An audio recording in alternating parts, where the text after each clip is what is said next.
Perkenalkan, nama saya Ingrinasi Mare. Saya dari Prodi Pendidikan Agama Kristen, saya grup E semester 5. Dan ini adalah tugas akhir kami dari Ibu Damayanti. Dan untuk akhir semester kami, menjadi judul yang saya bawakan yaitu Hakikat dalam Pak Dewasa Pendidikan Agama Kristen, merupakan wahana pembelajaran yang memfasilitasi peserta didik untuk mengenal Allah melalui karyanya serta mewujudkan pengenalannya akan Allah Tritunggal melalui sikap yang mengacu pada nilai-nilai Kristiani. Dengan demikian, melalui Pak peserta didik mengalami perjumpaan dengan Allah yang dikenal dan dipercaya dan diimaninya. Perjumpaan itu diharapkan mempengaruhi peserta didik untuk bertumbuh menjadi garam dan terang.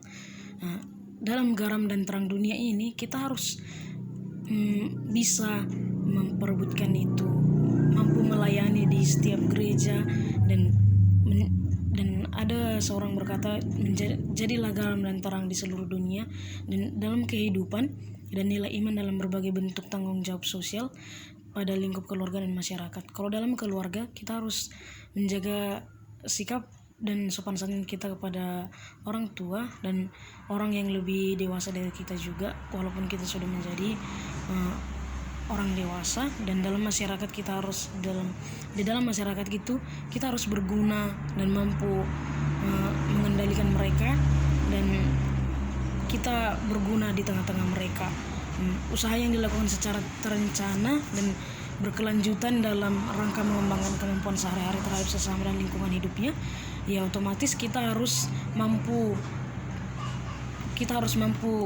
hidup dengan mereka dalam keadaan susah maupun senang. Baru kita juga harus kita tidak boleh mengikuti apa yang kita mau, kita harus standar dan harus mengikuti ajaran dari mereka. Seperti walaupun kita sudah menjadi orang dewasa, tapi kita harus tetap menjadi untuk dicontoh bagi untuk anak-anak di bawah kita atau masih di bawah umur kita. Dan kita juga perlu sopan santun kepada orang tua kalau kita sudah melayani di masyarakat seperti itu. Dan di dalam keluarga kita harus juga menghormati kedua orang tua kita. Oleh karena itu, orang dewasa adalah individu yang telah tumbuh pertumbuhannya dan siap melayani dalam masyarakat bersama dengan orang dewasa lainnya.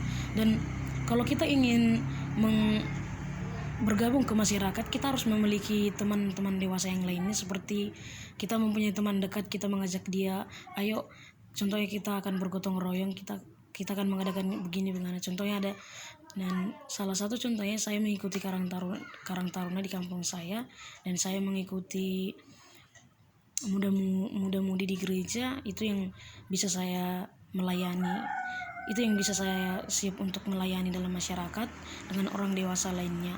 Dalam individu, kadang saya pergi mengajar sekolah minggu, baru ada teman saya orang dewasa juga yang menemani saya mengajari anak sekolah minggu. Pertumbuhan dan siap melayani dalam masyarakat.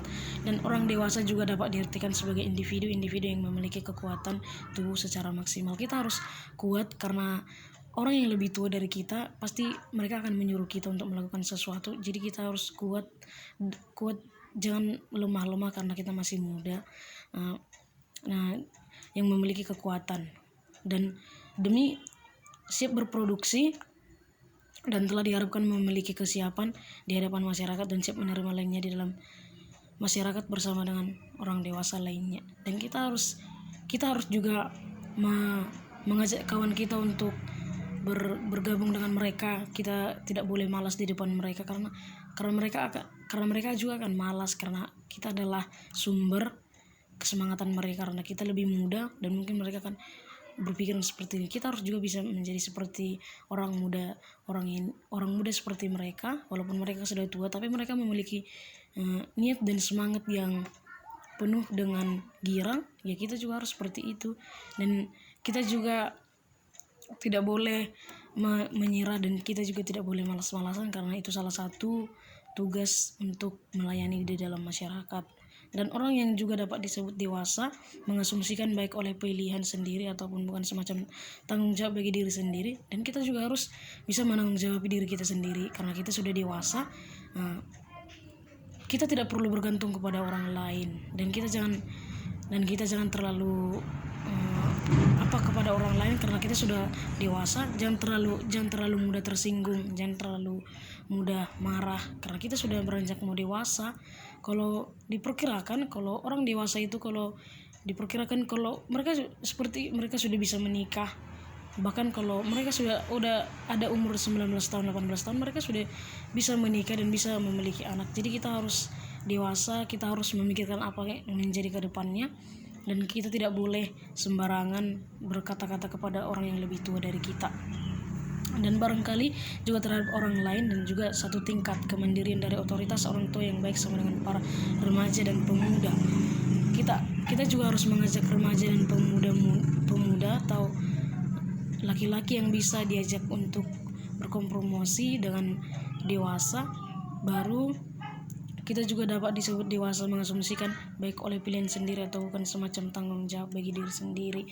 Dan salah satu tugas kita dalam dewasa, kita juga harus perlu di dalam keluarga dan masyarakat, dan kita juga terutama di dalam masyarakat karena kita yang akan menjadi generasi muda di